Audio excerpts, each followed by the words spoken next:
Na na na moonlight, na na na na in the sky, na na na na you say, na na na na popcorn, na na na na moonlight, na na na na in the sky, na na na na you say, na na na na popcorn.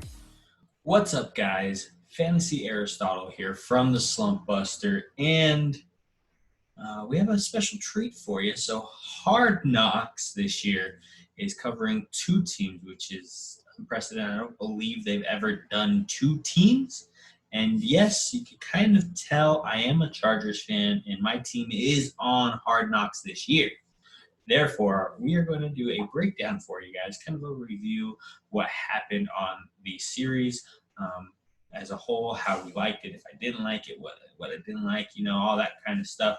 So these are going to be short, quick videos just to break down and review on the Hard Knocks and to give you a little bit more backstory, because I do follow the team a little bit closer and know a little bit more things that they do show behind the scenes that they aren't going to cover in Hard Knocks. This year they are covering both the Los Angeles Chargers and the Los Angeles Rams. So right off the bat, they couldn't pick two teams, that had both blue and yellow in their colors.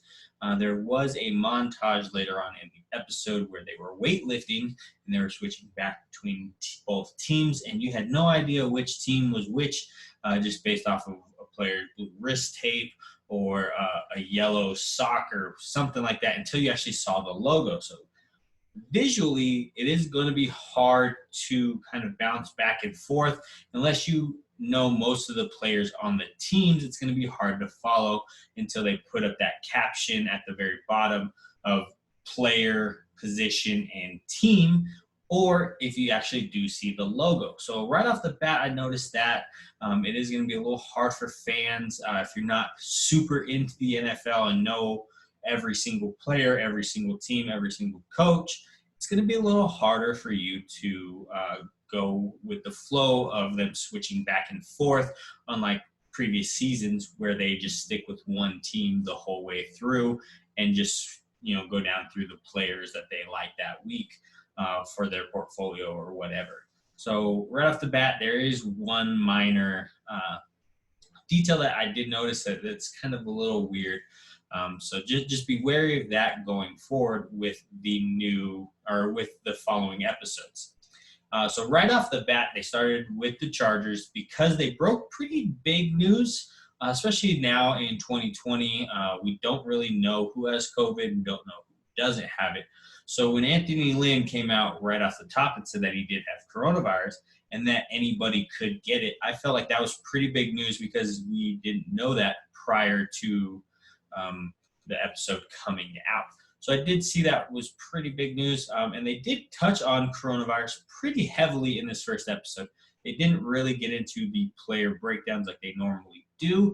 This year is going to be weird because they're not going to be highlighting a certain player for the games because there are no games. So this one was pretty heavily involved with the coronavirus task force, with the protocols and stuff that they do for the testing, for cleaning, getting meetings for 80 players, staff members, all that stuff. So this episode pretty much just dove into that aspect of the NFL this year. So it was pretty nice to see kind of what their protocols were, what they did for the screening. And I know the NFL Network with Steve Weiss had a pretty nice little video. I believe it was about 5 to 10 minutes with the player personnel director for the Rams, and just showing them how they, showing the NFL Network how they went about the, corona proofing, I guess, of the facility. Another thing that I did notice in it, which was pretty cool, was the outdoor spacing that the Rams built. Just to get more meeting room because they didn't want to be clustered inside with all those people.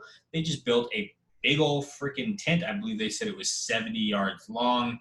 Looked like probably 30 to 40 yards wide. So it was pretty cool to see that as well. I love seeing all the behind the scenes stuff, which is why I follow the Chargers backstory show on Facebook. the app for the TV stuff that they have on Facebook, they put out a weekly story of game preparation. They'll maybe dive into a player that week. So I've been following that for the past couple of years. So it's nice to see Hard Knocks. It's just a preseason version of that show I already watched for them. Oh, let's go into the testing. So with the testing was right off the bat, they were showing the Chargers players getting tested, and they were very wary of getting something shoved up their nose. Casey Hayward took a pretty long while just to get the test done. Denzel Perryman actually asked the nurse if she touches his brain, which I felt like was pretty funny. And then you had the fourth wall breaking moment with Desmond King, where he looked back at that camera like, really, I got to do this. So that stuff's pretty cool that they're actually showing all these aspects of the behind the scenes of the Corona protocols that they have in place now. That it's a brand new year because we have no idea what the heck is going to happen this year. So next off, right off the bat, they dive into Anthony Lynn and his wife, kind of talking about their backstory, about how he moved to Cleveland to get a coaching job, and Cleveland was voted the least likely to get a relationship for a single man. But he met his wife there, and you kind of see their back and forth that they have. And it's pretty funny to see the difference between an older generation and a couple that's been together forever, and how they just threw on their clothes. They don't care. You know how grandma and grandpa are when they go out. They just don't care what they're wearing. I know my grandma just throws on a shirt and pants, and she doesn't give a damn because she is a stubborn old lady. And then they switch to the McVays. Yes, it's McVay, but he is McVay. They showed him and his wife and his fiance, and McVay was in his normal, coaching clothes, basketball shorts, t-shirts, tennis shoes, stuff like that. But it looked like she got dolled up just to go out on the town. So it's weird to see the difference in older generation, newer generation. But she had to the nines makeup done like crazy. So we'll see more of that play out. But I just thought it was funny to see the difference in generations, the difference in people being together for a long period of time and the people being together for a short amount of time. McVay does have a pit bull, so I love to see that shining through on the national scene because I have pit bulls. The persona, I guess, around pit bulls is that they're vicious dogs. They attack. They have lockjaw. There's all these rumors and stuff about pit bulls. But if you ever owned a pit bull, you know that they are the funniest dogs. They're the most loving dogs. My dogs are afraid of everything. I pick up a soda can, they're afraid of. I pick up a remote, they're afraid of that. So the fact that people are like, oh, pit bulls are vicious, I hate that narrative. And it's nice to see a pit bull well-behaved on screen to hopefully banish that narrative that pit bulls are bad, because they are very good. It's just how you raise them. We're going to stick on McVay a little bit. He sounds a lot like freaking Gruden. John Gruden, he sounds just like him. When he was in the pool, I thought he was imitating John Gruden, but that's just how he reacts, or that's how he talks, his cadence. Everything is kind of in that tone of Gruden. Maybe it's because he was with Jay Gruden in Washington, but it does sound like he does sound like Gruden, which was pretty funny for me to see. And yeah, that was weird seeing or hearing Gruden in back-to-back years, but it wasn't actually Gruden. Two more things before we finish up is they had Zoom issues. All of us know in the age of coronavirus, Zoom is king, or Google Meeting, or whatever Ring meeting, or whatever you use. Everybody knows the technical difficulties that go with it. So it was nice to see that they were having just as many issues as us. So it's not like, oh, we're just poor and broke and can't do Zoom right. It's like, no, even big corporations that make millions of dollars a year, even billions, they have the same issues that we have. So it was nice to see that. And then lastly, before we get out of here, there was a For the Brand shirt signing on Tom Telesco.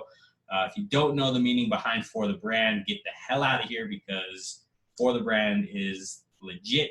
It is the fourth down army. It is punters are people too. It's the fact that kickers, punters, snappers, and holders are all specialists, and they are football players, because there is that debate, especially among fantasy people, that kickers should be allowed in the game. Even real NFL people think that kickers should not be in the game, or they're not real football players. So I'm for the brand. I'm for fourth down army. I was a snapper, punter in high school. I even did a kickoff. I'm for the brand. Everybody that in my circle knows that. On the podcast, you probably heard about me rant about kickers before against Julian, who hates them.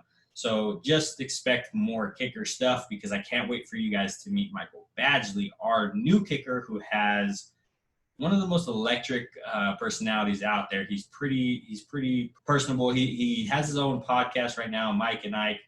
They follow, it's Isaiah Rochelle and Michael Badgley. They follow the team behind the scenes. So just look out for more content like that. You can reach out to us, and I can point you to areas if you want to get more content behind the scenes. But other than that, the first episode was really just like introducing you to the team. They just showed, the star players, coaches, stuff like that. I'm expecting the next couple episodes to actually dive into the player profiles like they used to do in the past. I know it's going to be a little weird without there being games, so they can't really highlight a player who did well in a game and now they're doing good in practice. So other than that, I'm really excited for the season, because of course, it is my team, so I get to watch a little bit more of them. But, it is what it is. If you do like Hard Knocks, I would also suggest All or Nothing on Amazon Prime.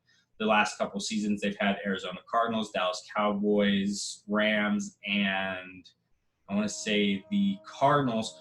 Pretty much they just follow them for the whole season. So it's Amazon Prime's version of Hard Knocks. So if you like Hard Knocks, look for those series as well. But until the next episode, just follow us on this journey, and we will keep going with this series. So we'll see you next time, guys. Peace.